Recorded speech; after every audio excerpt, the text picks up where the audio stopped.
Balima ani yakuma très urgent. Balima biye samedi 8 novembre 2025. Aywa an balmache na togo Mali arapere koro di do ko Talbi. Mali Talbi ye message do bla ka nyesi an ga jamana nyamogo ma. Assimi Goïta. Talbi ko Mali be ka kuma ina me. Talbi ko Abdou Niang be ka boli munke. Ko ka sulame ala gushi. Bela jele be Talbi don arapere de kundo me sisan tiena a Toubira, a Duna Sulamiala, bébé Talbi don, voilà, Talbi, Araper Talbi, voilà, a photo fleni. Mais si ça a été Araper, a été Arapoukeble, a été donc d'able, avec Selike, a Koka, a Toubira Sabe, avec Sulamia de la 100%. En bas, Famako, bonne chance.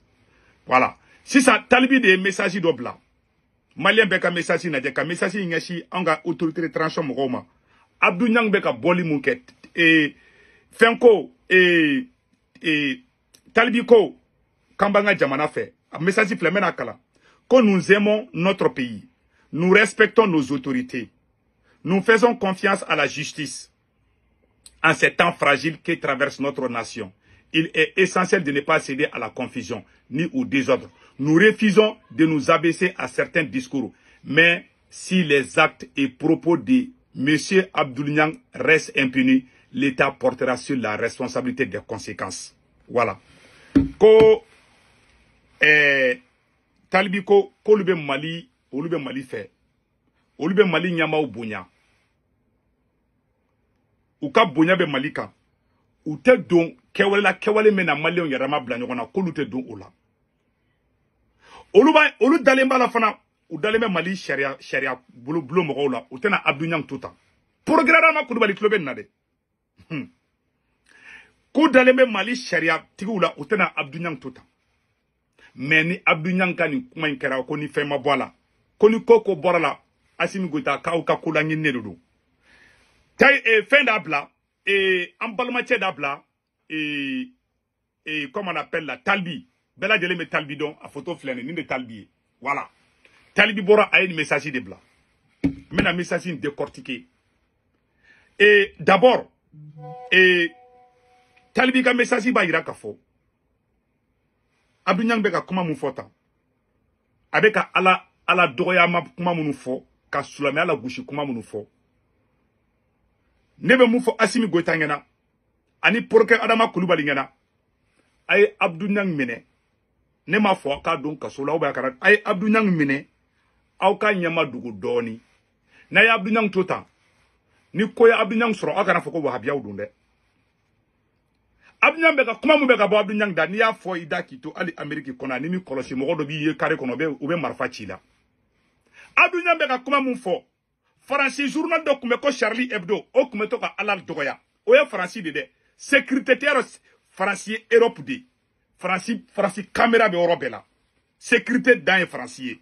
mais Francis era dugu kono olu ka journal do be ko Charlie Hebdo olu kume to ka Abdou Niang ka kuma nyogona su de fo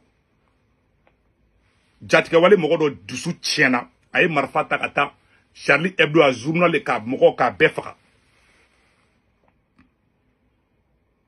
ni koya Abdou Niang soro agana foko wahabia no do de nekene bida parce que shibato hotel la di kame abeka kuma mun fo mado ka dina ko ka bu ibita soro wahabia tere parce que mogo beka ko nge wahabia ko te ni kodu Abdou Niang soro dogoro na bora kaba ko ke wahabia ko do rabe guerre civile wuli wahabia 80% yo maraka ou abo kalama wahabia 80% oye maraka ou de Mali kono chamambe ubuka boutique kono teka kuma u dusu tiene do o korote ka foku u dimine no de awa wahabia o te jatike wale mogo yi mbo fanya na bi ni koy Abdou Niang soro aw kana foko wahabia o no do de mbo fanya na abeka kuma mu foni ni ya fo America ya nu soro bi fa abeka kuma fo ni ya fo Europe nu soro bi fa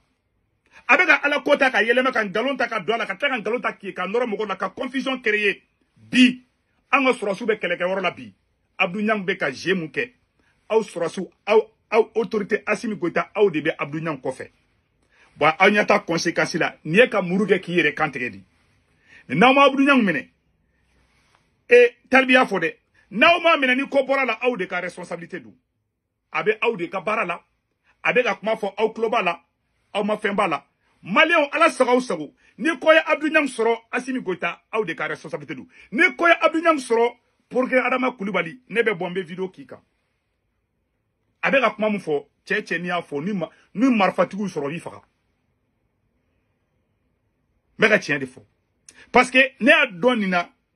ka fo Abdou Niang ti fendo na ti siki ka tane kuma fo tantu kala avec ka kuma mu fo ala koka ka tan galon tika no kanoro hali kiraw bela ka sulame bagolo yelema ka sulame la gauche aye ni kelen de ke ibeka no fe naw kenima Abdou Niang na ma fere kaka kola ni ko kena sora kana ta wabia to ko fote parce que wabia o te marfata ni wabia o ke mo fakala e samba soro Abdou Niang faka mais mo godo de be Abdou Niang bo barala aka ni kuma na ma kuma njo ni korana cha dondola beta Abdou Niang su soro srabaka ne de kubela ka kuma infina parce que ne ba don mo godo pe ibita soro ali malien te ou be ni me couteau du gouvernement là ou be voyager kana Abdou Niang kama me ka tien di fo nyana itene fo arabu dugu la kibeshi Mali ni arabu dugu be kasuru Mali ni Mauritanie kasuru Mali ni Algérie kasuru Mali ni arabu dugu chaman kasuru Abdou Niang be ka ni kuma info avec ka flamouri sulama be ka bo fambe ka critica la akele bolo kelon jole ma kelena ni danga ni Abdou Niang na ka danga dingate kuma do be kana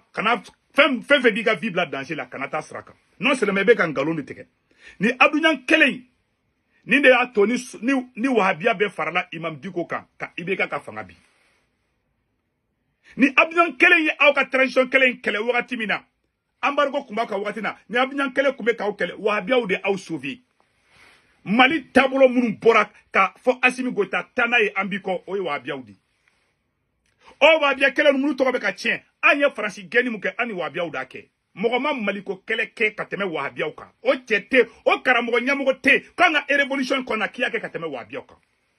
a tete karamogo doga bolo korota kiya ke kateme wahabia ou ka an bora ka Franci keleli muke wahabia karamogo kumba a wojulu ko ka misiri kono ko Franci mai mogo mi me Franci defa o de bena fara au ka katla ko luneni e maro shini monodu mena ga me kuma kele ken fo ni Abdou Niang kele billahi ni koya soro Assimi Goïta ka fotidu na amalien be inséré de avec ka to avec ata soko fo mogo ma betimine bebi Talbi bora Talbi kuma mfo baro Talbi ta don politique kuma et ça avec Talbi la ka don politique ko kuma la non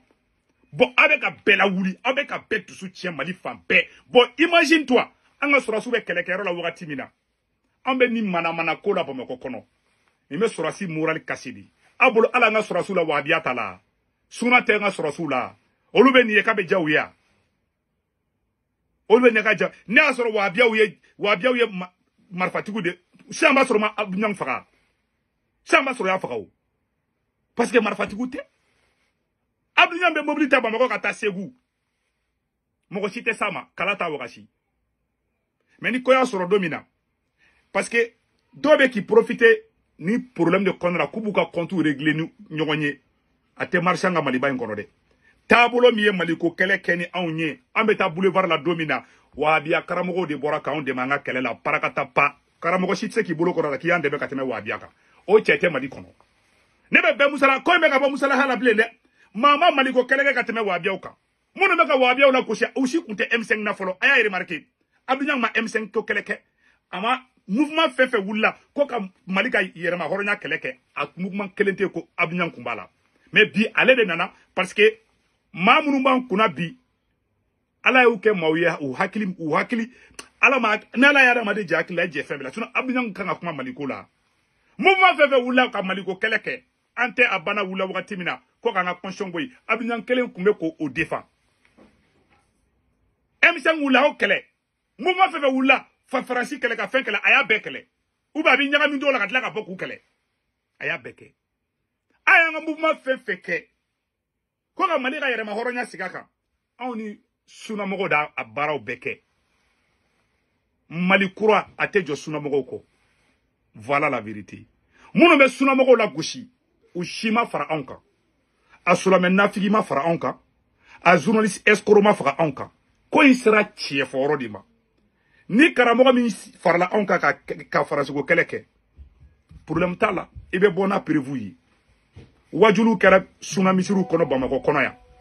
Bamako misiri konna suna misiri ka embargo kɛra Mali ka don min na Abdou Niang tun bɛ ka Français dɛmɛ Mali contre la sunamɔgɔw de Assimi Goïta sauvé Abdou Niang contre la o Abdou Niang tila ka sigi tuguni ka kuloki changer tuguni ka tila ko sunamɔgɔw la gosi k'olu maɲi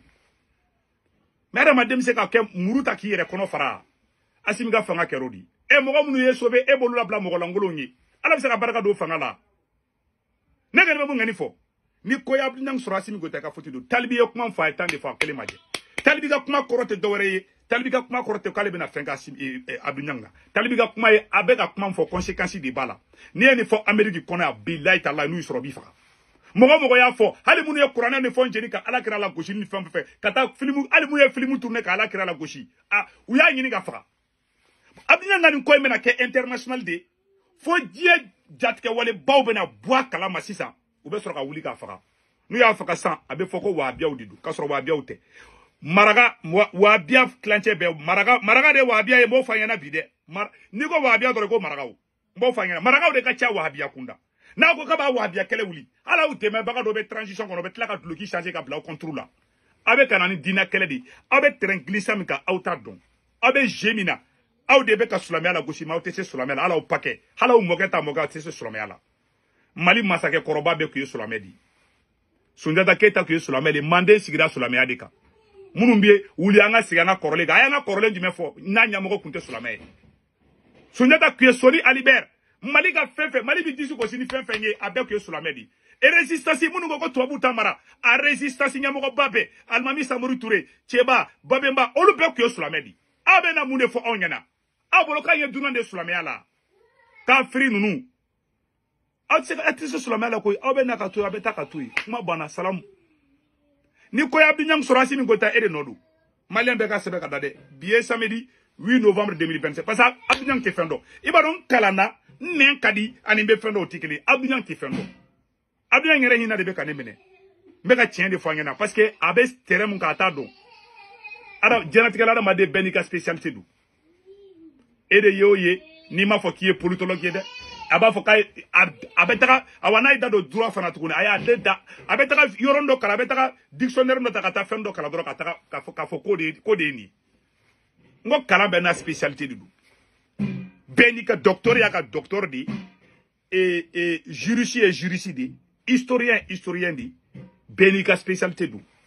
awa islam c'est-à-dire que islam kalan minnu b'o kɛ o mɔgɔw fana bɛ yen a kama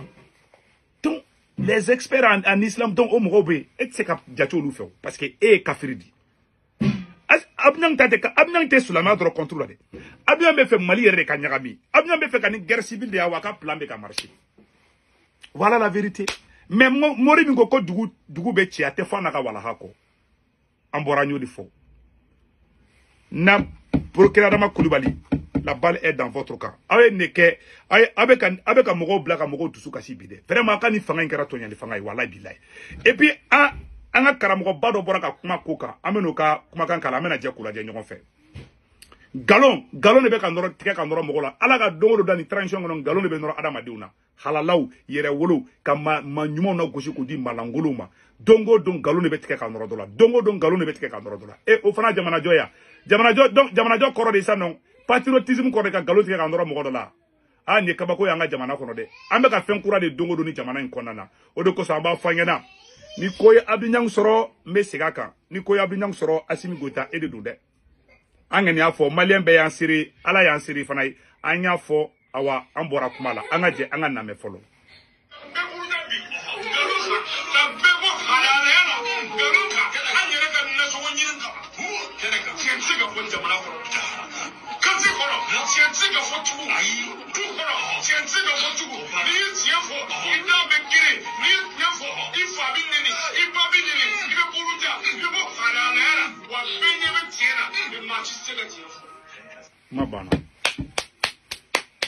Malien mun be France, Italie, Espagne, Angleterre, Amérique, Canada, wari ci nogara be Senwave application télécharger. Na Senwave application télécharger abene ga corps promo do urgent 10 € be na yareta. Ko fa baga banque information be du.